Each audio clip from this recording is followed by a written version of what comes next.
Okay, dumako na po tayo dito sa sandali lang po i-retrieve ko lang po.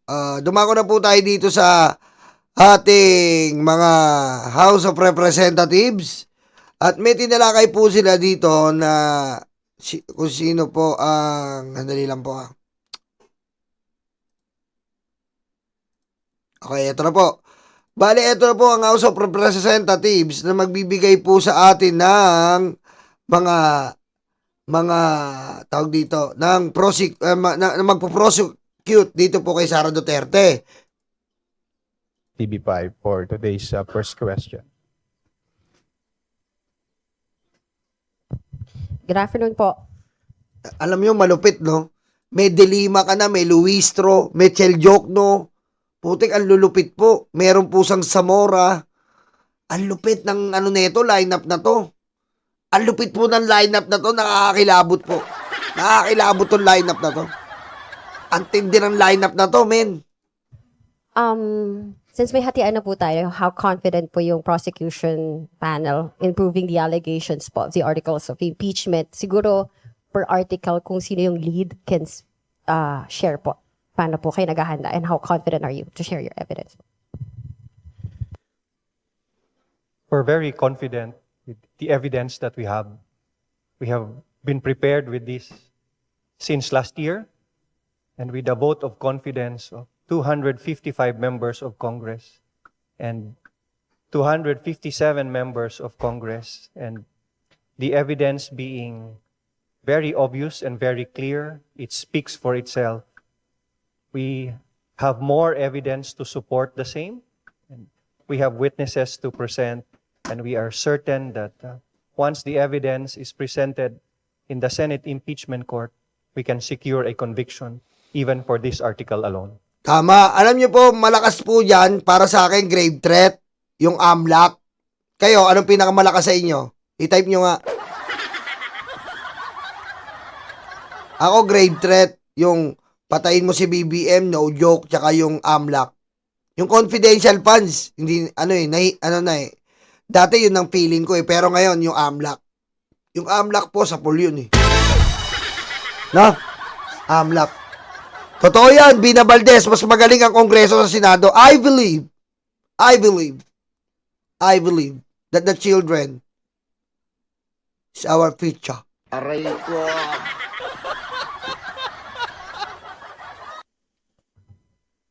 Okay, on unexplained wealth, no, nakita naman na po natin yung body of evidence during the course of the House Committee on Justice proceedings. We don't want to discuss further yung po mga detalye as before because we are within the impeachment trial process already.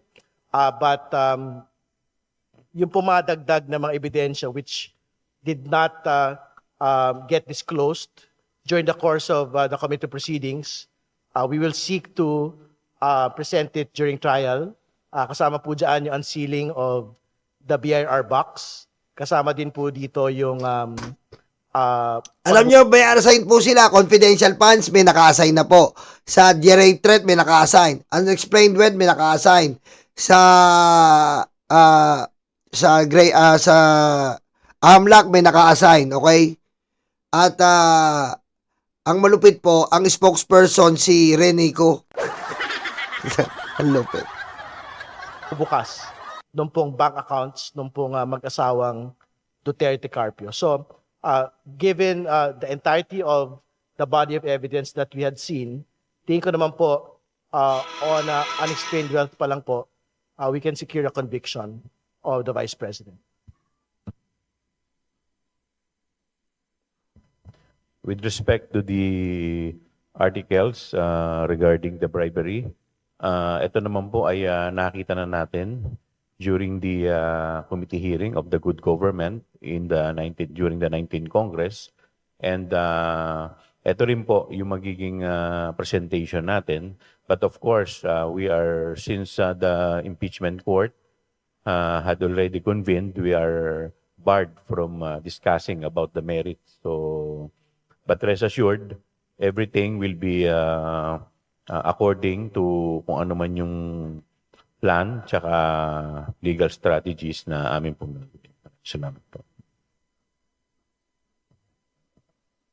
For confidential fund, we wish to express our confidence in proving this article, establishing the guilt of the respondent.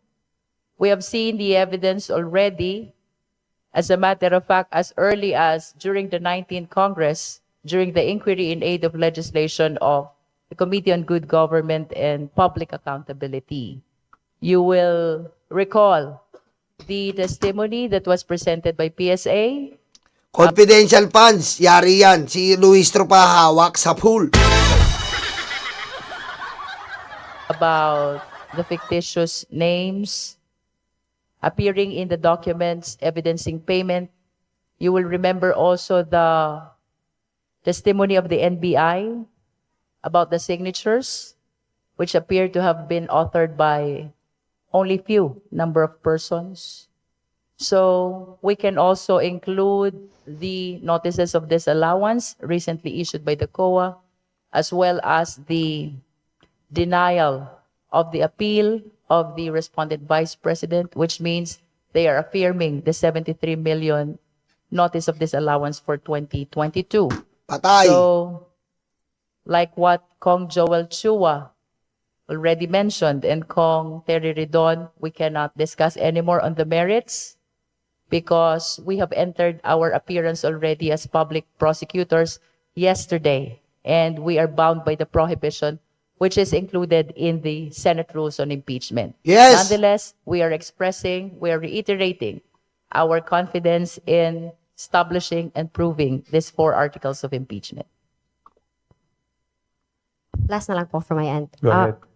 Chair, can you also divulge na po kung pwede kung sino yung mga private prosecutors na piling mga spokesperson, impeachment managers, and also you mentioned during your opening statement, let us all be reminded that yung forthwith, it's not only the convening, it is the trial that is mandated. May fears po ba, may concerns po ba tayo na harangin pa muli yung trial? I am actually very positive about the impeachment court because they responded already to the mandate of convening forthwith. Nevertheless, we just want to remind our beloved countrymen that what is being mandated by the Constitution is not only convening forthwith.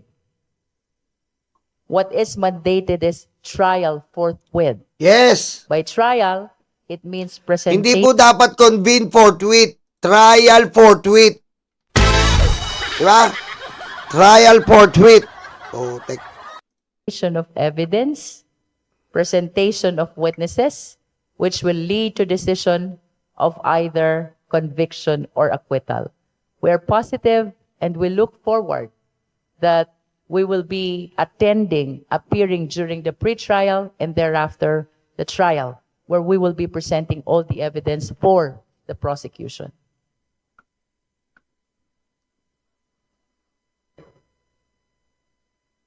Well, I understand that Rene Co already mentioned publicly Hello? that she's one of the talking heads. Putek si Reneco, no? Ano sabi niya? Putangin na kasi to. Tangina niya, si Reneco po yung Kabataan Party List ang spokesperson. Ayan po, nakita niyo po, putangin ni Sara. Kita niyo po, umaapaw po ang putangin ng pera. Aray ko. Ayop, men. Kabataan Party List ang spokesperson, matindi to. Kaya kita niyo po, ayan po, napanood niyo po ang impeachment trial day 1. Humaapaw po ang pera ng putang inang Tara Duterte. Aray ko. Ayan po ang ating day 1. Tinalakay po ni Luistro ang nag-uumapaw po na pera na tinago po ni Sara at pinaglatambaluslay. Nakakahindik po. At nakakapag-alala ang nangyayari pag nanakaw ni Sara. Napakalupit po. Mapapamura ka na lang po talaga na pusang ina mo, Sara Duterte. Aray ko. Ina, no? Yun ang spokesperson, no? Tindi, men. And I wish to include the name of Congressman Zia Adjong. Congressman Zia Adjong. So there are 2 of them who at this time will be speaking for the for the House of Representatives panel of prosecutors. Right now, we are calling them talking heads of the House of Representatives. We will see if later on we will be engaging a separate person to appear as the spokesperson for the panel of prosecutors. And then about the private prosecutors, we're still in the process of finalizing them. But as soon as we are done finalizing the list of private prosecutors, we will be sharing this publicly. About the impeachment manager, I cannot comment yet. We are just helping each other without any designation. But let's see if in the future, we will come up with a person who will be designated formally as the impeachment manager. Ayun na. Thank you. Are there any other comments from the House prosecutors? If none, we will Magtanong na kayo! Magtanong! recognize Jonathan Andal from GMA 7. You may proceed. Good afternoon po. Congressman Keith Flores, lahat po ng kasama nyo rito bumoto ng yes sa impeachment. Kayo lang po yung nag-abstain.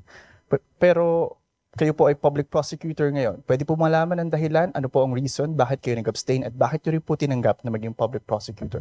Well, being prosecutor is the collective wisdom of the members of Congress. No? So I was nominated and elected. And after that, I took on the role as public prosecutor. Ano po yung reason, sir, kung bakit kayo nag-abstain?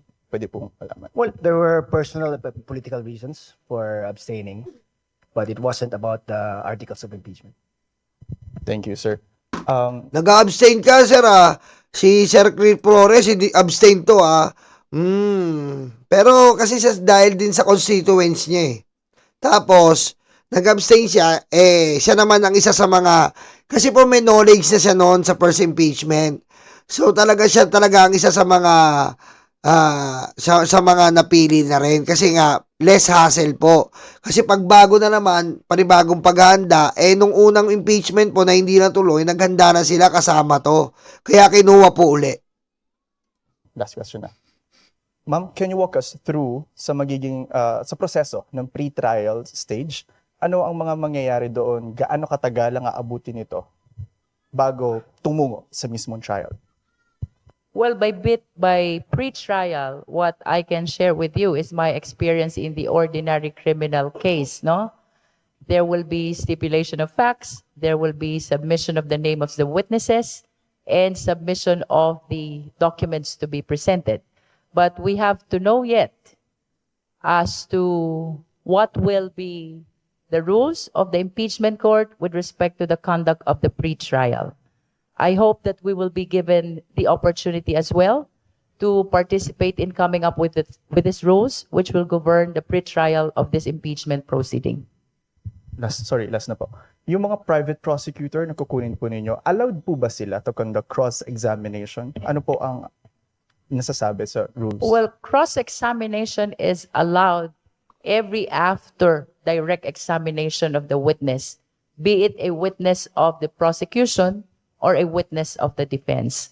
So to your question as to whether the public prosecutors are allowed, so long as they are under the direct control and supervision of the public prosecutors, private prosecutors are allowed. Yan na. Lord na Kapunan. Dean Santa Maria. Ayan po. Jesus Palsis. Tapos si attorney, basta marami pong meron nga pong attorney, meron nga po attorney isa pong attorney nagboboluntaryo na kahit tiga-print lang, tulong lang po sa taong bayan talaga.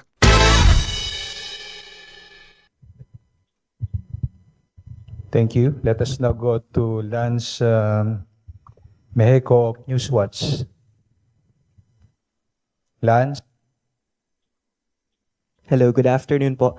Siguro po first to Congresswoman Luistro or Prosecutor Luistro, may survey po na lumabas kamakailan na nagsasabi na public opinion is still yung preferred ng mga tao over evidence daw pagdating sa impeachment ni Vice President Sara Duterte.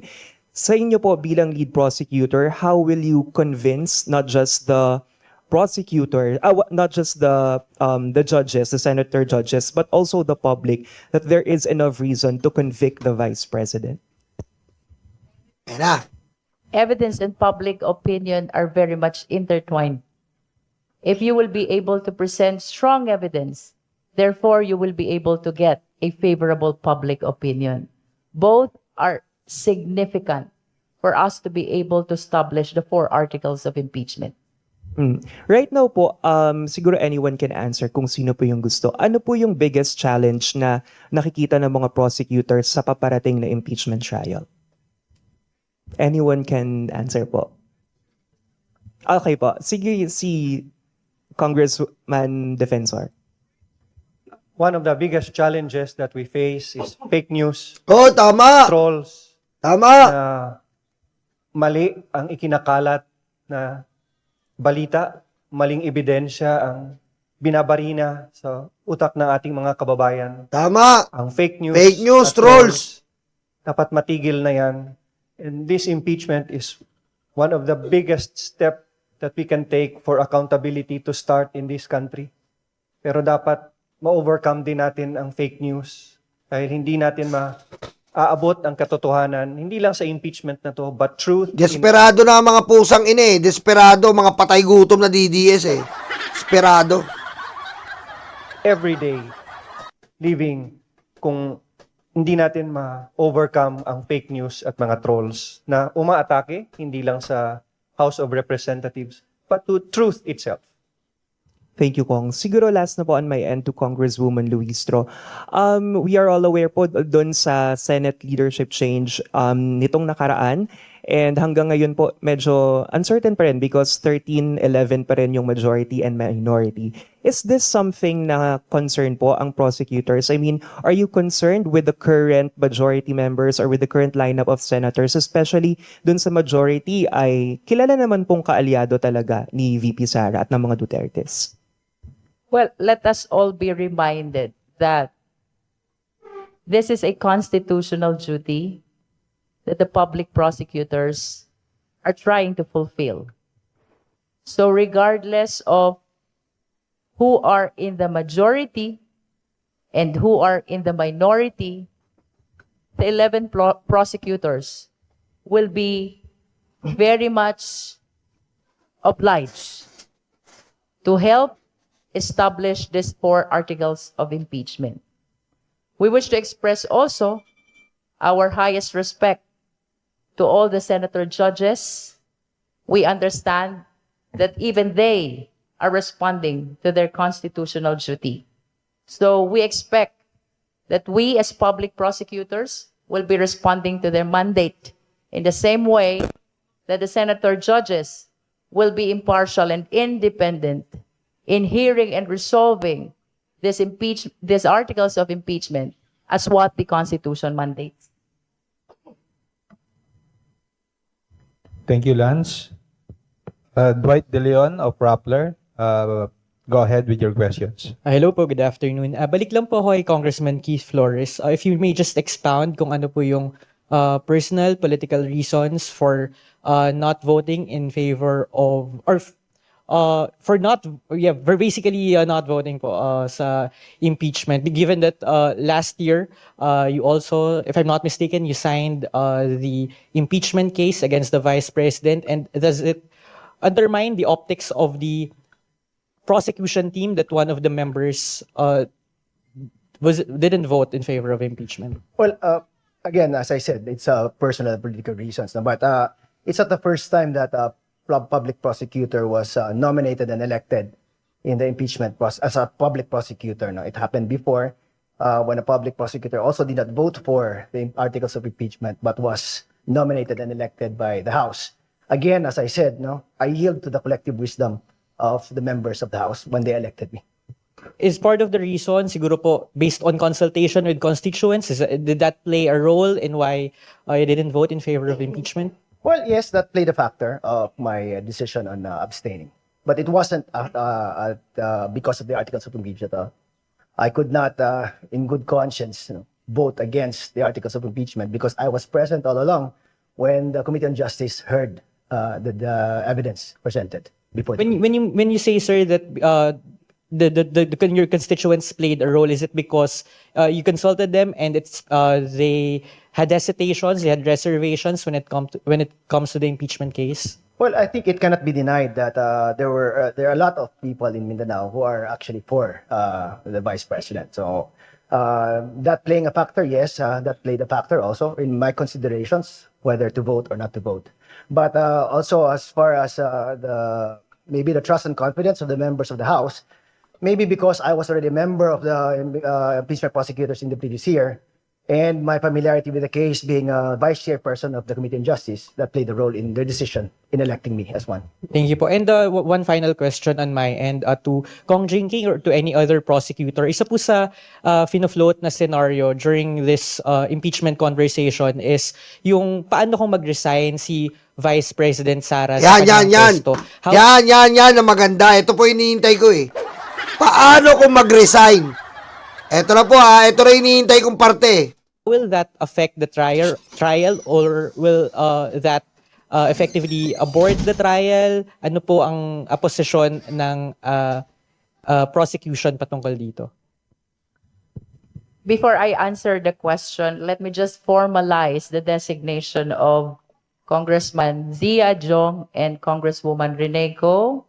They are not talking heads. They are House trial spokespersons. Congressman Zia Jong and Congresswoman Rene Go. To answer your question, this is my opinion, not the opinion of the 11 prosecutors. We have to remember that there are two principal penalties in case the respondent in an impeachment case is convicted. These two principal penalties are removal and perpetual disqualification. While resignation from office will render moot and academic the penalty of removal, it is my position that we need to continue the trial for the senator judges to be able to determine whether or not they will impose as well the penalty of perpetual disqualification. But that is my opinion. We haven't talked about this as 11 prosecutors of the HREP. But is it an opinion shared by other members of the panel, maybe Kong Shell? Let's hear from them. Yan, pag nag-resign po, dire-diretso po tayo Wala tayong titigilan dito! Dire-diretso tayo! Aray ko! Halinaw po hanggang sa dulo!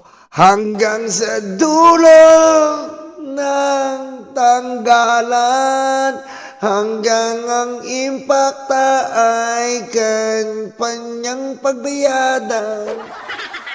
Aray ko. Kailangan po hanggang sa dulo natin, hanggat hindi nasisibak, hanggat hindi nakukulong, hanggat hindi naghihimas ng rehas, si Sara, hindi natin titigilan to.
Alba.